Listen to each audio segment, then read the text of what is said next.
The great thing about art is that you are creating something that is going to stay there forever. It's very important that everything is perfect. People come to expect a handmade movie. I wanted to test the capabilities of every single craft in movie making.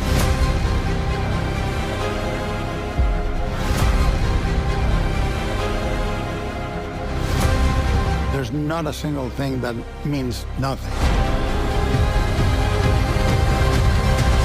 I thought it's going to be an extraordinary process, and it has been.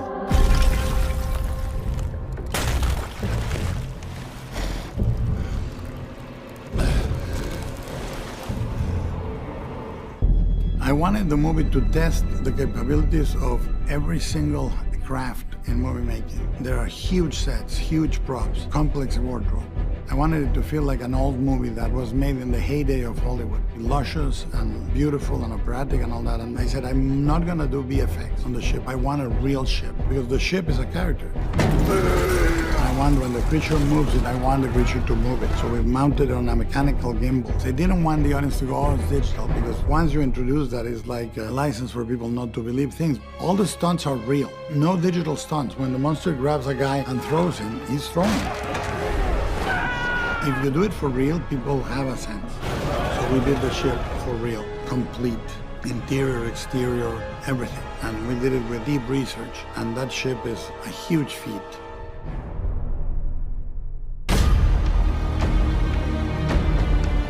Hello, I am Guillermo del Toro. In this case, I'm with... I'm Mike Hill, creature designer. If you can describe your approach between you and the clay, what are you doing when you sculpt? I think it, without sounding really cliche, you just have to let it sculpt itself. Mm-hmm. I thought it couldn't look modern in its design, it had to look vintage. It's almost like, let's draw his inner anatomy and put it on his outside. Victor he was experimenting as he was going. You know, he didn't have a clear plan, and he may have moved this jar and then decided it needed to be this jar. Yeah. And then that's where all that beautiful pattern comes from. I wanted it to look like, when you saw him, you go, oh, no, this is man's work. Yeah. It's beauty and imperfection, isn't it? I think that the key to a character is the eyes. Yes. You said, well, he has these eyes that look so moving. The eyes are so expressive. And all those things don't go unnoticed. You know, they can only come from decades of passion. I think that's when we knew we hit the jackpot with Jacob. I have a missed call from Guillermo del Toro's producer, and I said, creature. I knew you were a serious man very fast. You carry a mythological size. It's been very, very yin and yang. I think between you and I, there's a creature. The character that we've been talking about, I think the first thing I did was send you books. You sent me a library. A library, yeah. Yeah. Browse this, read that, think about this. But also don't. You've been very strong from the start about not making any kind of conscious choice or decision. But you keep a diary like I do, your own journey through the character. And the diary has changed a lot. Yeah, it's very organic. Like the dialogue with you. Stop! Don't touch me! Getting up with a hand and a fist, and whether you were gonna relinquish or not on that take, we didn't know. I didn't know. No. You know, I don't think Oscar knew either. No, it's such a beautiful thing when it happens like that. God. When I read the script, I was like, I need to say that. Yeah. I need to put that makeup on. You know, I need to go behind it and speak freely. The prosthetics should be acting partially. The set should be acting partially. When there's a set like this, that real, that big, you go, oh, I don't have to carry that. No. It's already here. No, it's like that from the moment I get into the makeup trailer in the morning. Mm-hmm. It's the second you walk through that door, and then the hair gets slicked back and the things start to go on. It's like a metamorphosis. We were talking about the voice. What is it gonna sound like? And we said, well, you have to find it. Is it here or here or here? And then the teeth made the decision. I put it in and then everything got thrown. Yeah. And then you lean on the F and you lean on the S. Well, I was freaking out before I'd gotten them. I was doing all these throat chants, and then you put them in and then he just starts speaking. Yeah. Victor. I don't think of you as a young person. You have a very, very old way of approaching things. When I met you, I felt, oh, this guy has been acting 40 years. Seeing you right now, I know. It's kind of weird. Hey, how you going? I'm Jacob. Nice to meet you. I never leave the set. What I find very moving is one of the few other people that doesn't leave the set is you. You're in a corner. Yeah, muttering away. Yeah, I mean, well, how could you leave this place? Yeah. It's like being trapped in complete freedom. Why would I move? You get this small, brief time. And you're there. Exactly. I think you find people as you go along that renew your vow to do what you think is important. You evolve as a person to say, my biggest strength is my vulnerability. And I think you have that. You're like a living access point. Every time you look at me and we're on the same page and you give me that look that says, this is real. Yeah, it is. I thought it's going to be an extraordinary process, and it has been. It's been a pleasure. You find a family, and from now on, if somebody says, what about Toulouse-Lautrec? I go, oh, Jacob can do it.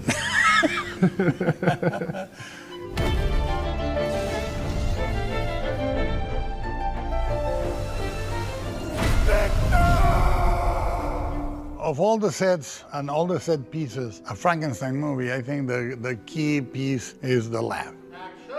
That's the one obligatory scene. That's the one scene that people are gonna say, well, how did they do it this time? The motifs, visually, color, everything are in the lab. One of the decisions I made early on was to use very strongly the circle, not only because the tail is a circular tail that starts and ends in a confession with the captain, but also because it symbolizes the sun and the divine. The batteries are also circular. One of the ideas from the beginning was to use overscaled elements to give a sense of the mythical weight of the movie. Behind us is one of the main elements, which is the Medusa.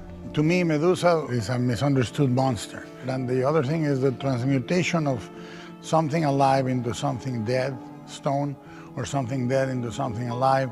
Those are things that are way important. We use elements in the scale of the lab, the height of the lab. This set, for example, is very important. This is something the curator of the film painstakingly recreated, a chemistry set from Bernie Wrightson drawings. One of the shortcuts of the movie is to utilize acupuncture and electricity in a battery form, the voltaic battery. The way we wanted to shoot in the lab was to shoot with big cranes with a lot of movement, like a concert or a performance. So I knew I was gonna have the cranes sweeping up and down.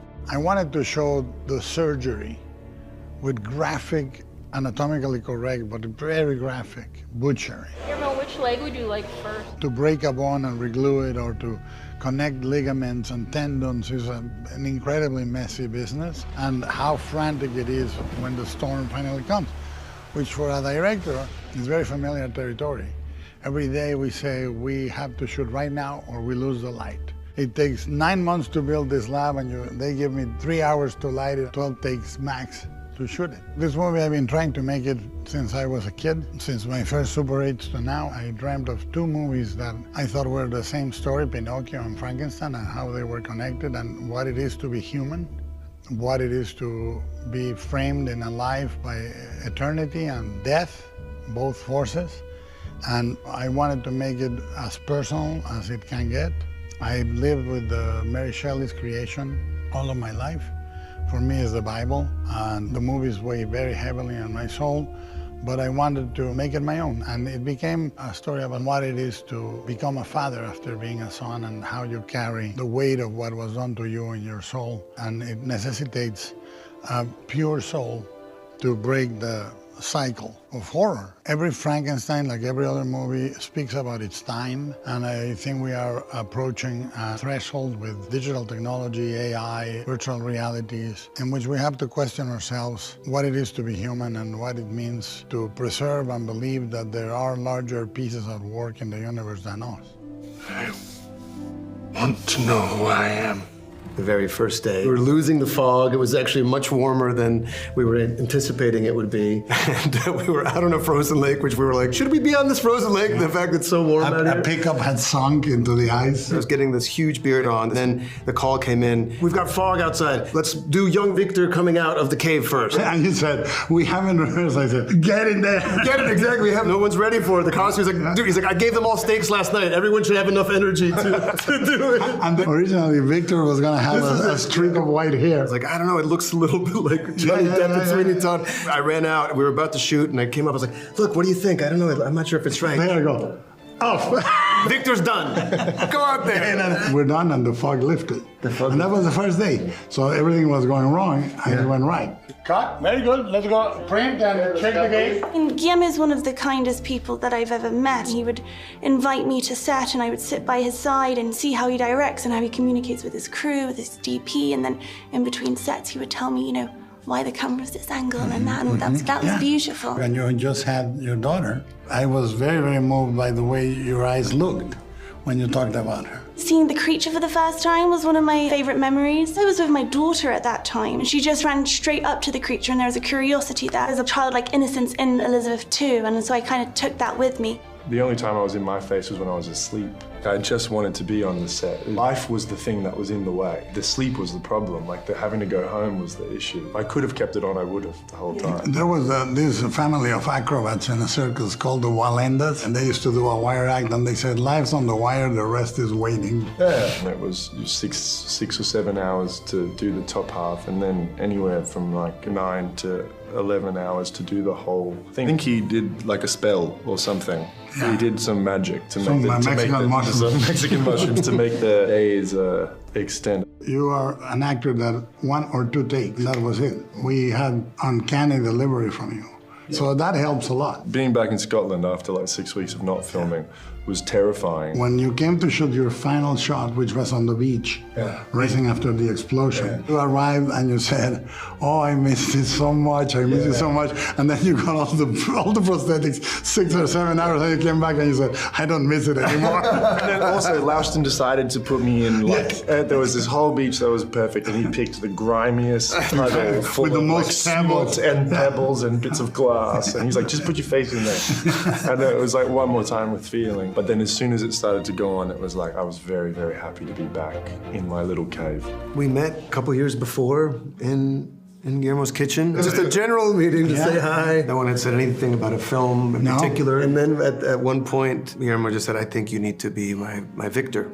I said, I'm going to write it for you. I was like, yeah, okay, cool, okay. We'll see, you know, because it just seemed too much to be able to really believe or to take in. I think he wants me to be in this thing. I don't know, we'll see, you know, I'm not going to think about it too much. Guillermo called me and he asked me if I wanted to be in the movie, and from that point onwards, it was just the most surreal, magical experience. Yes. I like to communicate with cast and crew and all that through books. You got Life in the Nunnery, and we talked. I started writing the part for you, and then you went to convent. I did. I was spending some time with nuns for a little while, which was very helpful. And there's like a quietness to them that I observed. That was really helpful in me understanding Elizabeth. Yeah, about a year in, you had 30 pages or something. The opening and the closing. And we cried. And we cried again. We read them, and we got very emotional. We cried, the ending in particular. I started having method directing. Victor lost his mind a little. So did I. But the beauty of it is the moment when I recognized in pre-production that having the perfect cast and crew and all that, I said from this moment on, anything that goes wrong is going right. Anything that happens is happening for good. And that allowed me to be a lot more malleable as a person than I normally am. Even in my journal, I had it from the first day that Guillermo seems to prefer takes that have some sort of serendipity or some spontaneity in them, or something that goes wrong. This feeling of like, you're not going to fail. This is bespoke for you. This is you. And so whatever you bring, it's okay. And just arrive and be there, and that is going to be enough.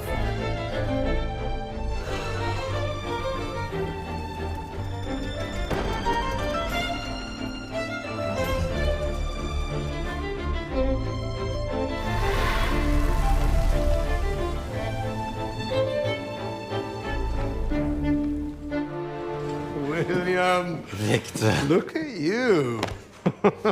May I introduce the woman I'm to marry, Lady Elizabeth Hunter. 2023, glaube ich, war das bei den Oscars mit Im Westen nichts Neues. Und so ungefähr nach 2/3 der Show bin ich mal kurz auf die Toilette, und auf dem Weg dorthin packt mich plötzlich so eine riesige, so eine Pranke an der Schulter und dreht mich um, und ich krieg richtig Schiss, weiß nicht, was jetzt passiert. Werde umgedreht und vor mir steht Guillermo del Toro und fragt mich, hey Kid, when are we going to work together? Und ich dachte kurz, jemand hat mir was in den Drink gekippt, weil es natürlich, also schon absurd genug dort zu sein, und dann plötzlich wirst du von diesem Typen so überrascht, der dann sagt, wann wir zusammen arbeiten. Und ich meinte dann, ja, er kann sich gerne bei meiner Agentur melden und er ist Guillermo del Toro, also es liegt nicht an mir zu entscheiden, wann wir zusammen arbeiten. Und dachte dann aber schnell, das ist ja wie oft bei so Preisverleihungen oder Veranstaltungen, es wird viel geredet und zum Schluss kommt dann eh nichts dabei raus. Aber nach 2 Wochen habe ich dann echt einen Anruf von meiner Agentin gekriegt, die meinte, Guillermo del Toro würde gerne mit dir telefonieren. Und dann haben wir telefoniert und ich dachte, okay, jetzt kommt's, weiß nicht, so erste Casting-Besprechungen, wie wir da fortfahren.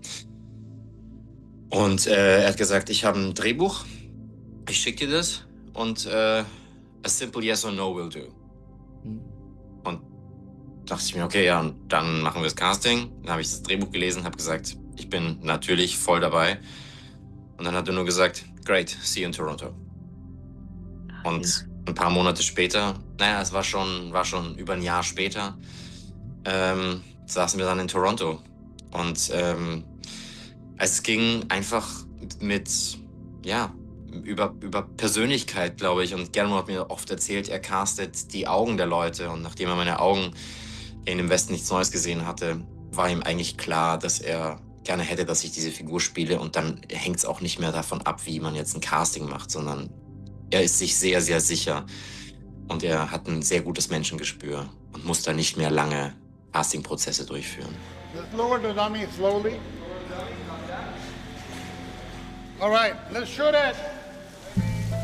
Action.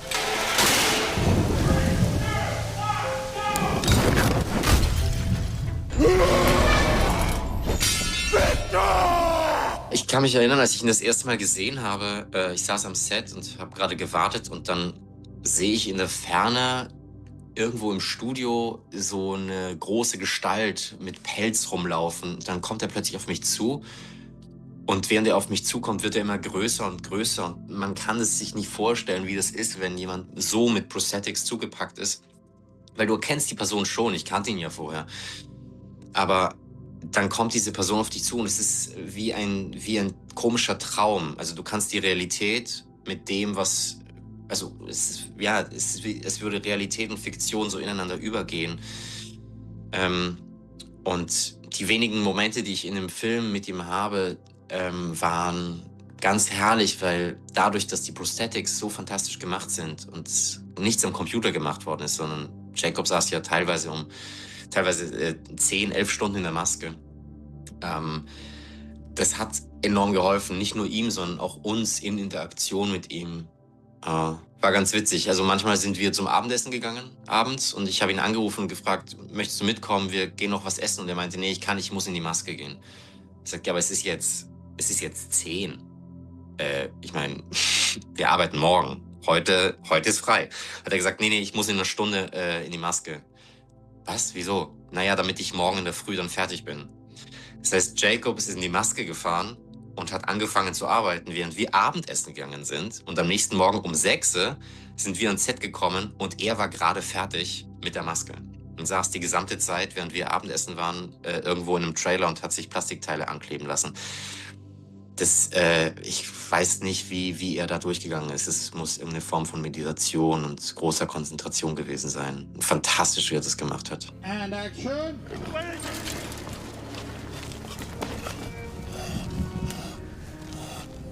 Also grundsätzlich wurde alles gebaut. Alles ist gebaut oder on location.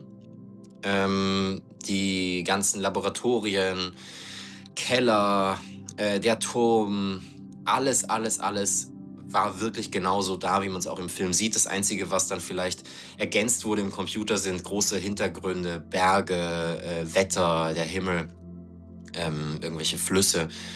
Aber grundsätzlich ist alles so gebaut worden. Und alles andere, also die Schlösser, die Zufahrt zu den Schlössern, Ballräume, das waren alles On-Locations in England und in Schottland. Und die ganzen Studiosachen, die gebauten, haben wir in Toronto gedreht. Es waren ungefähr 4,5 Monate in Toronto und dann nochmal 3 Monate in Schottland und England. In teilweise, also Schlössern, die man sich nicht vorstellen kann. Das ist einfach nur absurd, was es da für Schlösser gibt. Und dort dann in diesen Kostümen vor Ort wirklich drehen zu können, ist natürlich ein Traum für alle Spielenden.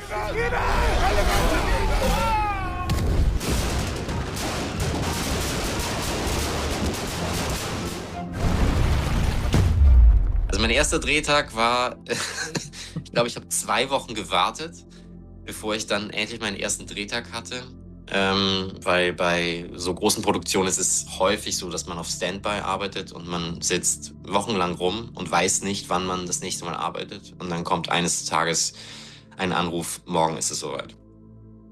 Und dann wird man plötzlich ans Set gefahren. Und mein erster Drehtag war die Szene, in der das Labor zum ersten Mal eingeführt wird, wo sie diesen Rohbau sozusagen zum ersten Mal betreten.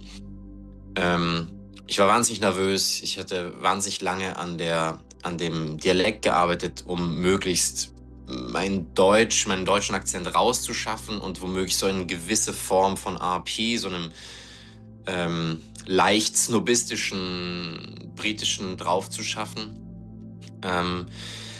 Aber auch meine österreichische Note nicht ganz zu verlieren, weil William ja auch in Wien laut Drehbuch ein bisschen Zeit verbracht hat. Und dann kommst du ans Set und möchtest, dass das alles funktioniert. Aber du hast diesen einen Shot jetzt. Und du weißt, es sind hier 400 Leute am Arbeiten. Und sie erwarten jetzt alle, dass du deinen Job auch machst. Das ist ganz schön, macht einen ganz schön nervös. Und mein letzter Drehtag war die Dinner-Szene mit Christoph, Mia, Oscar am Tisch, wo die beiden Brüder eigentlich das erste Mal zu sehen sind, wie sie in einen Konflikt geraten und wie sie ihre familiäre Beziehung aus der Vergangenheit auch besprechen. Und das war sehr lustig, weil wir haben diese Szene gedreht und wir essen währenddessen so Pudding. Und der Pudding war sehr, sehr gut und ich kenne das schon von anderen Filmen. Essen während Szenen ist immer ein Horror, weil du isst 4 Portionen und bist dann eigentlich voll und hast aber dann noch 40 Einstellungen und 65 Takes, wo du wieder genau so viel essen musst. Und irgendwann konnte ich einfach nicht mehr und ich habe dann versucht, immer das so zu faken und war voller Pudding. Ich habe dann den ganzen restlichen Tag nichts mehr gegessen. Es war auch Christophs letzter Drehtag. Es war sehr schön, dass wir dann gemeinsam da vom Set nach Hause fahren konnten. Guillermo's making these concept drawings. Him and his concept teams are doing these like color palettes. And that's a kind of a Bible for everybody. Hair and makeup and set design and myself. Laustan and I went for very theatrical lighting. We said, let's do a single source light, like a window, making it really colorful because we're going to have more colorful costumes and sets. You know, the ship, everyone was expecting dark navy uniforms. There was a question mark. And Guillermo was very clear, as was Dan, was always how colour was going to read, because what you see to the naked eye is not what you're reading on camera. I really love the discussions about how to tell the story and how to light the scenes. And, you know, it's just a pleasure to come in here every day and do it.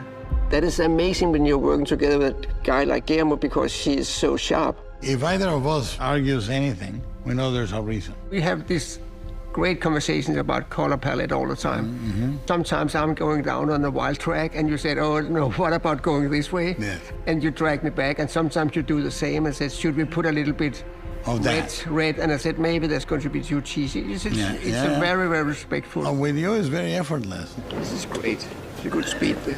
And of course, going on location is a big different thing comparing to be in the studio, because here everything has changed, as I said. And it's a road movie. We're going from one castle to another castle to another castle. So the pre-lighting and the pre-rigging is a big deal. And you're coming around that corner. Clear, quiet. Looking already back. I try to be a little bit more on this one, and Guillermo is very open for that, shooting towards the windows one day and shooting away the next day, because we have so huge windows and it's really difficult to control it. So that has been a big help. But it makes it difficult. It makes it super difficult, and that's the reason all the light have to be outside. Very good, very good. We have a lot of equipment, a lot of machines outside the windows to cover the sun, and that's of course what you can do in big movies, because you have the manpower and the money to control the sun. The biggest challenge is like to figure out how we want to tell the story, but that's a fantastic part of movie making. The library was really getting the right tone for that, doing all those bookshelves and doing it on a budget and knowing exactly how Guillermo was going to frame it and for Dan to light it and just better for us logistically. Let me just move that a little bit so I can have the window clean. We are sitting next to each other like 10, 12 hours every day and talk about these small details. And of course, we learn a lot about each other all the time about, you know, as we talked about before, are we going too far? Are we going too little? The light in here is changing right now. It's coming in and out, and that's like being in the life. It's like life is changing, and the light is changing, and it's beautiful. The movie's getting much more organic, and it feels much more alive, so it's really fantastic.